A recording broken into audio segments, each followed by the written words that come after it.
이 영상은 삐민갱의 개인적인 생각이 들어있습니다.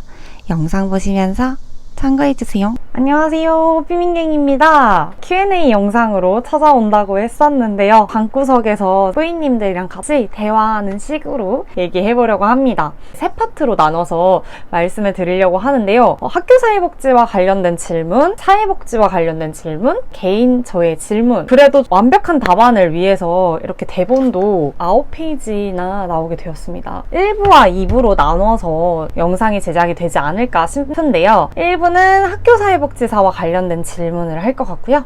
2부에는 사회복지사와 저의 개인사 그리고 유튜브 컨텐츠와 관련된 질문으로 말씀드리도록 할게요. 일단 학부생 시절 때 학교 사회복지사가 꿈이셨는지, 학교 사회복지사가 되어야겠다는 결심을 하게 된 계기는 뭔지에 대해서 질문을 해주셨어요. 저는 정신보건사회복지사를 꿈을 가지고 있었습니다. 취업을 한국도박관리센터 취업을 하고 싶었어요. 근데 하지만 급을 떨어지게 되면서 정신보건사회복지사가 되려면 1급 자격증을 따고서 수련을 해야만 합니다.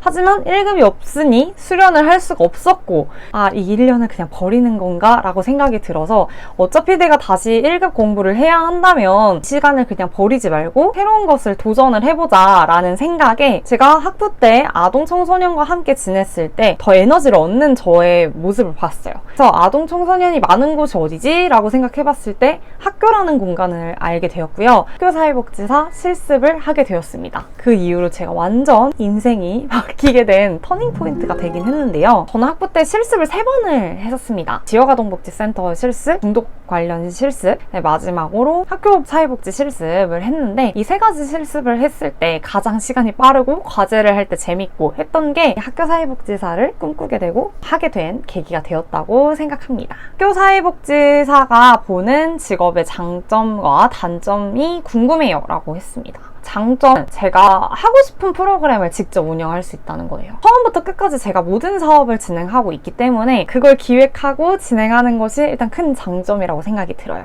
근데 학교는 다양한 아이들을 만날 수 있다는 게 가장 큰 장점이라고 생각하고요. 대상자의 아이들만 만나는 게 아니라 건강한 가정인 친구들, 저희가 도와줘야 하는 아이들 만날 수 있기 때문에 장점이라고 생각하고요. 장점이다 단점일 수 있는데 이제 혼자서 일을 하게 되니까 조금은 외롭다 생각이 들 때가 있는데요. 프로그램을 진행을 하거나 인솔을 해야 되거나 좀 크게 행사를 해야 할 때 누군가에게 도움을 요청을 해야 되는데 어려울 때가 있어요. 물론 이제 관계가 좋아지게 되면 담임 선생님이라든지 다른 교사분들에게 도움을 요청할 수 있지만 그래도 혼자서 꾸려가야 하는 점이 좀 어려울 수도 있습니다. 이제 가끔 학생들에 대한 생각을 같이 의논을 할 때 사회복지사 생각과 교사분들의 생각이 조금 충돌이 될 수가 있어요. 아이들을 바라보는 관점이 다르다라는 생각을 할 때 어려움을 겪기도 하는 것 같습니다. 학교 사회복지사에 대해서 관심이 생겼는데 일반 사회복지사에 비교해서 학교 사회복지사만의 고유한 개성과 또 차별적인이 궁금하다고 했습니다. 복지사랑 크게 차이점이 있다는 거는 혼자서 사업을 주최하고 진행하는 사람들, 일반 사회복지사 사람들은 팀 중심으로 이루어져 있고 사업을 진행을 할 때도 회의가 진행되고 절차를 따라야 한다라는 비교해야 하는 부분이라고 생각을 해요. 사례관리를 저희는 졸업하기 직전까지 아이들을 사례관리하지만 이제 일반 사회복지사는 가족 중심적 그리고 생태 중심적으로 더 깊게 관리를 하고 있다는 게 좀 차이점이 있는 것 같아요.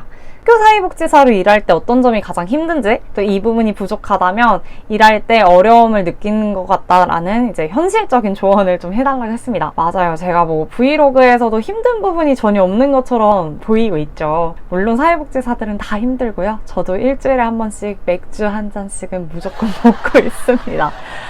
이러다 중독자가 되는 건 아닌지 너무 무섭지만 힘들다고 생각하는 거는 학생의 문제가 좀 어려운 사례가 들어왔을 때 좀 어려워요. 예를 들면은 아이가 방임이라고 생각하는데 이걸 바로 저희가 신고를 해야 되는 건지에 대한 어려움, 또 아이가 자해나 자살 시도를 했는데 내가 발견을 했을 때 어떻게 사례를 헤쳐나가야 하는지에 대한 어려움, 가족분들이 지역 자원을 연결시켜달라고 하는데 내가 그런 지역 자원을 잘 알고 있지 못할 경우에 이런 부분이 어려움으로 겪고 있는 것 같아요. 어느 사회복지사든 다 가지고 있겠지만 저희한테도 민원이 들어오기도 해요. 불만을 가지고 가지기도 합니다. 저희가 도움을 주는 사람이라고 생각하는데 이런 부분에서 계속 원하거나 도움을 계속 요청을 하게 된다면 저희도 그거에 대해서 소진이 오기도 합니다. 그럴 때마다 소해 나가는 부분이 일과 일이 아닐 때를 이렇게 좀 분리해서 생각을 해요. 그리고 저는 좀 어려움이 있을 때 슈퍼바이저 선생님에게 도움을 요청을 하기도 해요. 그리고 저와 함께 지금 근무하고 있는 동료 친구들에게 물어보면서 도움을 요청하고 해결해 나가려고 합니다. 이제 학교 사회복지사의 일상적인 하루는 어떤지 궁금합니다 라고 했어요. 제가 브이로그를 올리긴 하지만 아직 많이 담겨지지 않는 부분도 많이 있다고 생각해요. 제가 사실 업무 달력을 가지고 오려다가 업무 달력은 저의 개인 정보도 너무 많을 것 같아서 저의 패드에 교무수첩으로 남겨놓고 있어요. 저는 좀 신세대처럼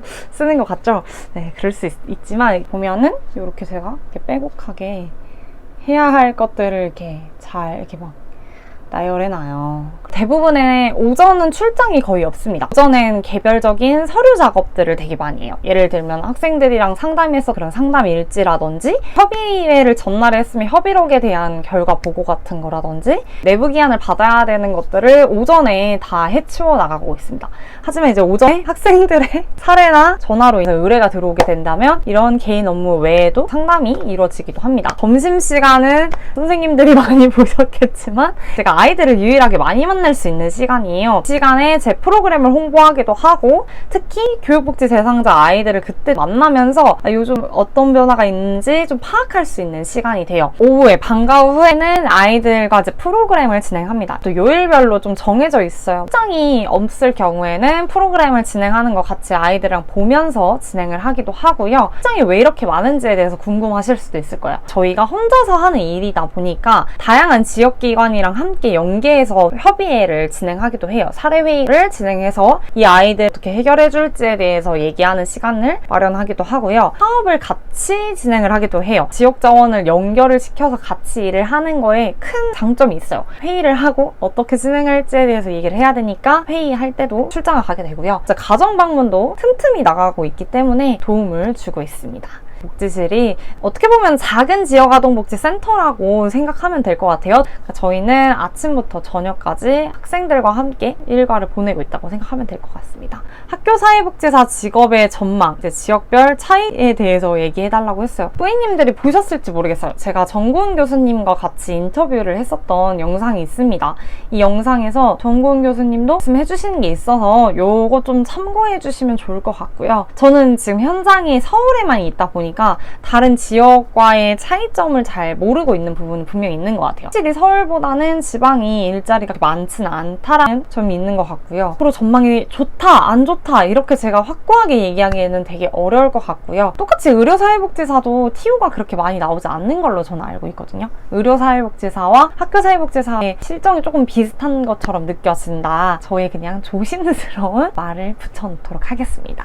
문서 작성 관련하는 것도 일상에 넣어서 보여주시면 초보복지사님들에게 큰 도움이 될 것 같아요 라고 얘기하셨어요. 저도 문서 작업할 때 굉장히 어려웠고 간간히 제가 브이로그에서 이렇게 보여드릴 때가 있는데 조심스러운 부분이 교 내에서 제가 비공개로 처리되어 있는 공문을 드리는 거는 좀 어려움이 있을 것 같아요. 조금 고민을 해본 거는 작성하는 방법에 대해서 컨텐츠를 만들어보는 거 어떨까라는 생각이 들어요. 많이 보시면 제가 한번 영상 제작해봐서 보여드리도록 할게요. 의 경험을 바탕으로 학교사회복지사의 사례관리 실무 팁을 알려주세요 라고 했어요. 사례관리가 1년 차일 때는 정말 어려웠던 것 같아요. 지역자원은 어떻게 연결시켜주는지에 어려움도 있었고 내가 이 아이들을 개입을 해서 만약 인생을 망쳐버리면 어떡하지? 막 이런 생각도 하면서 많이 힘들었던 것 같아요. 그래서 저는 사례관리 하는 거가 어려워서 대학원을 진학했었던 거 있습니다. 사례관리를 할 때 완벽하게 인생을 바꿔주겠다라는 마음이 아니라 나로 인해서 변화될 수 있다라는 생각을 가지고 일을 하니까 확실히 좀 전환이 되었던 것 같아요. 이용자 중심으로 가야 한다고 항상 얘기를 해주셨기 때문에 내가 자원이 많다고 그들에게 투입시키는 건 정말 아니라고 얘기를 하셨어요. 그들이 원하는 게 뭐고 그들의 강점을 찾아주고 그 원하는 걸 이끌어주고 또 도와주는 게 우리의 역할이라고 생각이 들고요. 만약에 이런 자원들을 잘 연결시켜 주려고 한다면 저는 가장 중요한 게 라포 형성을 하는 게 중요하다고 생각해요. 제가 그러면 자원에 대한 거를 알려드렸을 때 호의적으로 받아들이시기도 하고요.